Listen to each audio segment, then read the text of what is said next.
سلام. یه سری از دوستان سوال پرسیده بودن تو بحث آموزش.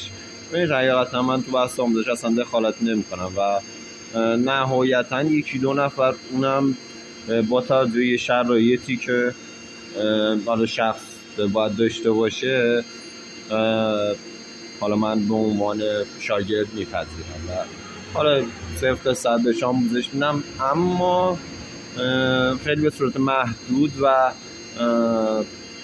حالا شخص باید یه پیش زمینه از شغل ما داشته باشه. خیلی نخواد من بخوام تخصصی از صفر بهش توضیح بدم، حالا یه اطلاعاتی داشته باشه که حالا من تکمیل کننده اون اطلاعات خودش باشم و حقیقتا نخوام براش توضیح بدم ماده چیه، قلابیس چیه و خیلی حالا تخصصی پیش بریم، نه اینکه به صورت مبتدی.